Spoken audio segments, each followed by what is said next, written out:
Welcome to the module on cardiac arrest pharmacology. The goals and objectives of this talk are to cover the key medications used in cardiac arrest care. A few caveats before we begin. Mastery of the scope of cardiac arrest pharmacology is daunting and beyond the purposes of this module. We're going to provide an overview of the evidence-based medications used in cardiac arrest care and reinforce some key concepts to avoid confusion. Remember that your code pharmacist is there to help in a code blue situation. You can always ask advice of other members of your team. Let's begin by discussing epinephrine, which is probably the most important medication in cardiac arrest pharmacology. Its indication for use is to treat cardiac arrest or other cardiac dysrhythmia that results in diminished or absent cardiac output. Epinephrine is a non-selective adrenergic agonist. Key actions in cardiac arrest are at the beta-1 and alpha-1 receptor. Epinephrine increases the heart rate, the force of contraction, and the conduction velocity, thus increasing inotropy and chronotropy. It also increases arteriolar vasoconstriction, or systemic vascular resistance.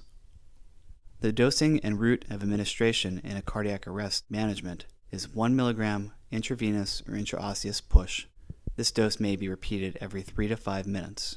Recall that the cardiac arrest concentration is 1 to 10,000. A picture of the box for your reference is printed here.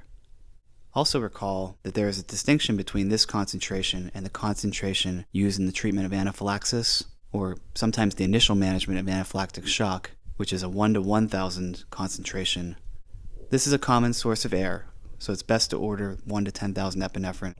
Some cautions with epinephrine use. Epinephrine can increase the myocardial oxygen demand considerably, particularly in an elderly patient or in those with known or suspected coronary artery disease. Epinephrine also increases the risk of post-arrest arrhythmia.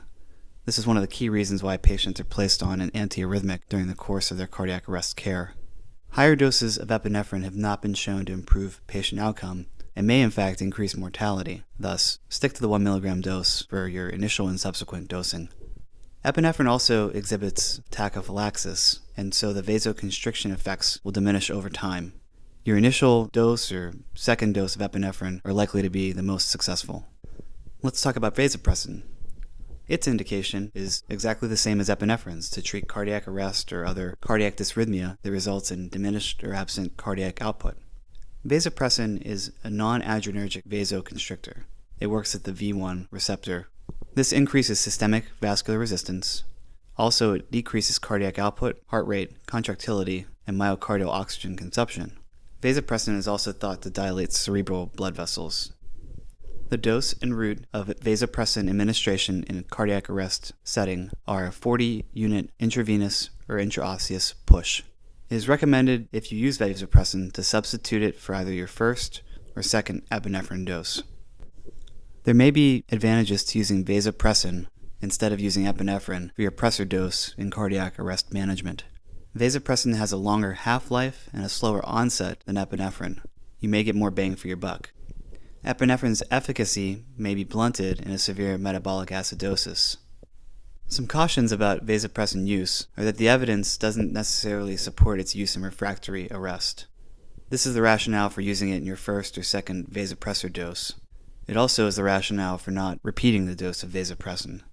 Vasopressin, like epinephrine, can provoke myocardial ischemia. However, vasopressin is due to afterload increase, as its effects on the heart do not substantially increase myocardial oxygen demand. The next drug to discuss is amiodarone. Its indication is the treatment of ventricular fibrillation or ventricular tachycardia that is initially unresponsive to chest compressions, defibrillation, and epinephrine. The key actions of amiodarone in a cardiac arrest state are that it acts as a class 3 antiarrhythmic. Remember that the class 3 antiarrhythmics have mixed effects. Amiodarone works as beta blocker. It also has effects to block potassium and sodium channels. It's chemically similar to thyroxine and has a high iodine content. Its exact mechanism of action is not fully understood. The dose and route of administration of amiodarone in cardiac arrest care is a 300 mg intravenous or intraosseous push. Consider using this after 2 epinephrine doses or as soon as possible in a ventricular fibrillation or pulseless ventricular tachycardia arrest. You may repeat this dose at 150 milligrams intravenous or intraosseous push. Amiodarone's precautions include that it may be proarrhythmic, like any other antiarrhythmic. Be cautious if lidocaine has been given. Giving amiodarone in this setting increases the risk of asystole. Amiodarone may also cause profound vasodilatation and hypotension. Thus, giving a first dose of a pressor prior to administration is a good idea in a pulseless arrest state. Amiodarone may have negative inotropic effects as well.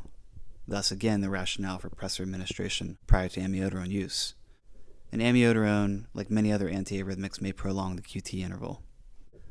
Finally, let's discuss calcium chloride. The indications for calcium chloride use in cardiac arrest are basically to treat toxic and metabolic etiologies: hyperkalemia, hypocalcemia, or in a suspected calcium channel blocker, beta blocker, or magnesium overdose. Calcium chloride can also be used to improve contractility when epinephrine has failed, or in the situation of a refractory cardiac arrest. Thus, calcium chloride is not recommended for routine cardiac arrest use. Calcium chloride's key actions in cardiac arrest are to increase contractility and automaticity. It also lowers the action potential threshold. Thus, it can stabilize myocardial contraction in the setting of metabolic derangements seen in a refractory arrest state or with a toxic overdose. The dose and route of administration of calcium chloride in cardiac arrest is a 1 gram intravenous or intraosseous slow push. This may be repeated every 5 to 10 minutes. The most significant precaution with calcium chloride is local tissue necrosis. Thus, this should only be given through a large bore intravenous line, an intraosseous line, or a central line. Calcium chloride can increase acidemia, may cause hypotension, and may cause arrhythmia. It can also cause precipitation of calcium bicarbonate crystals if it's given concurrently with sodium bicarbonate. This concludes the brief overview of important medications used in cardiac arrest. We'd like to acknowledge the media production team for the Center for Health and Technology and the Center for Virtual Care for their assistance with this production.